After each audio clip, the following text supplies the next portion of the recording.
Please, Adib, say hi to our Instagram audience as well. Hi guys, good afternoon. It's a pleasure to be here with everyone. Fantastic. So, Adib, once again, congratulations to you and the team for putting up a very strong battle at the GS Trophy. The term Team India will always be associated with you. Yeah. So, how does that feel?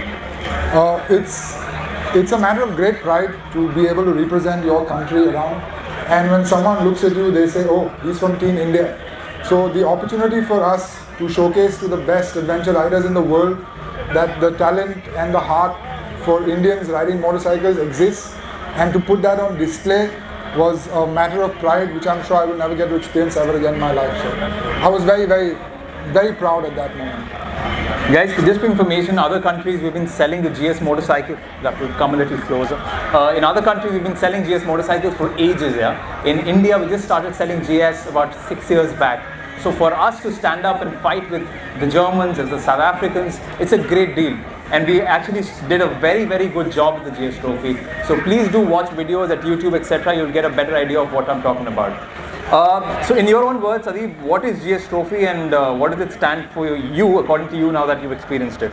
So the day that we were leaving and the competition got over, my friend Veer, who's also a part of us in Albania, could you put your hand up with the Goldilocks? Yeah. So it was a reunion of a family that we didn't know existed.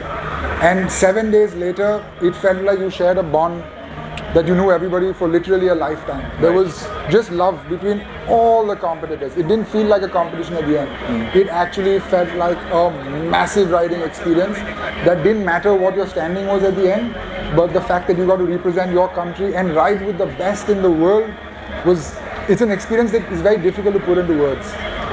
You want to also tell the guys where exactly was this and how was the terrain there? So the GS Trophy this year happened in Albania in September, one of the most beautiful untouched countries I've ever visited. The people, the hospitality, the off-road terrain, the mountains, the beaches, we rode on every terrain possible. Like there was nothing that we didn't experience over 7 days. Sands, for example, the bikes we were riding were the new 1250s, and there was one part where it was only slush. And as Indians, we love the slush, right? So that GSA seat was submerged in slush, and that's how we were riding through and through. It was just, our bikes were the dirtiest, our suits were the dirtiest, but we had the most fun over there. Great. So Adib, tell us a bit of a history about your history with GS, the bike, and when did you really decide to participate for the GS Trophy? So it's a very funny story. The person who actually, I booked Kawasaki, and a cousin of mine called and said, "Why don't you go and check out the GS?" And long story short, I went to the showroom. They were very kind enough. They sorted out a bike almost immediately.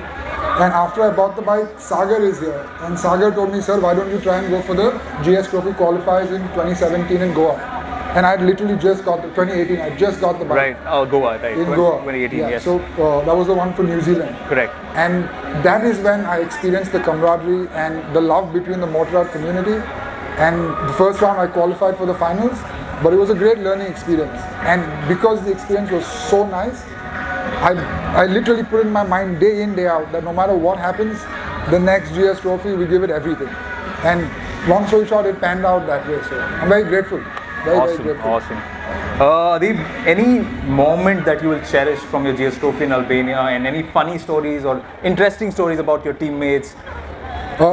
There's lots of them, but since some of our flights were delayed and there was a strike and all of that, the first 2 nights we were camping on the beach, and I mean, us being us, we literally went and threw our tenting gear in the corner and said, "That spot's ours." And we put up the Indian flag in the corner, and at the end of the day, funnily enough, everybody was chilling around the Team India tent. And our intention was, when it's competition time, we give it everything. But when it's riding time and chilling time, we just spend time with everybody, and we made memories that will outlive us, for sure. So I think there's an Indian flag on the bike, there's Indian flag on your riding gear. Yes. How does that feel? Very, very, very proud. Yeah? Very proud. Yeah. Like the bike has one, the suit has one. We were holding the flag up everywhere we went, every opportunity we got, because we wanted to showcase to the riding community that Team India can kick ass. Like, we have the capability, we have the skill, and we have So that felt very, very nice. It felt very nice.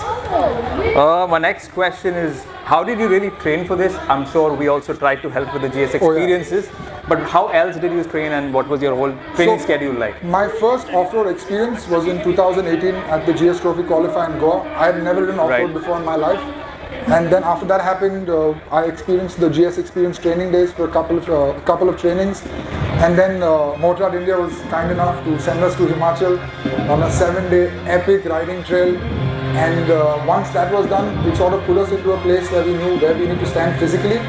So a little bit of fitness, a little bit of diet, not too much, but just to make sure that you can live those 7 days and compete to the best you can. So a lot of mental readiness where you have to know you're going to ride 300 kilometers a day. Your body should not give up, your mind should not give up. So we focused on that a lot. So another question which is not on the list, but how many wheelies did you pop in Albania? So the rule was if you pop a wheelie, you get disqualified immediately. But since the competition is over, the first 2 kilometers exiting the gate on day 1 was on one wheel until I got shouted at by wheels saying, no more wheelies bro, we lose points. But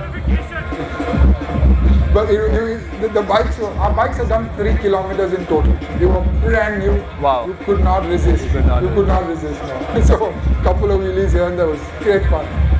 I think there's a message that we need to end very quickly, but the last couple of questions. I know you're all up for adventure and your passion for off-road adventure. So what's next? What's your next target or what's your next plan in life with adventure? The next plan immediately is not only for me, but to also sort of help identify a few people that are willing to go and compete in the GS Trophy and give it everything, and for us to sort of share our experience with them. So when they go there, they know exactly what to expect and they're prepared. Because for us it was very new. We didn't know what's going to happen, what the format was. But since we have experienced it, and for the next team that goes, our immediate intention is to get them ready.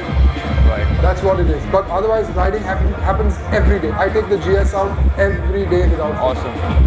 So guys, you're watching this video. He's very approachable. If you're riding a GS, if you want to see a future in the GS Trophy, do reach out to him on his Instagram channel handle as well.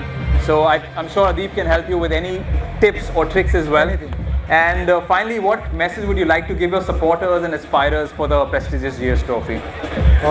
If you set it in your mind that you want to compete and you can give it everything, there's no limit. Your physical size, nothing matters. That bike is by far the best bike money can buy, and I vouch for it. Anybody who says the GS cannot do this, I will prove you wrong. But you have to want to do it. If you want to do it, I promise you can. Doesn't matter who it is. There was a French lady who was 68 or 67 years old, and she was by far one of the nicest riders I had seen around. The amount of heart she had. She would drop the bike, she would pick it up, and she was maybe 4'10", 5 feet. But just to see that passion and that heart, I know how to ride, it was overwhelming for everybody to watch. And that's what inspired me even more, that if at that age someone can compete at that level, the future is really, really bright. So if you set your mind to it, there's nothing that can stop you. And of course, Motorrad India was extremely supportive. Send us We tried our best. No, we really didn't. All 3 of us, all 4 of us really appreciate it, man. So thank you. Guys watching on Instagram, we're going to be launching a GS Experience calendar very, very soon. If you're a GS rider anywhere in the country, we are coming to your city to train you very, very soon. Thank you, Adib, for coming all over from Pune.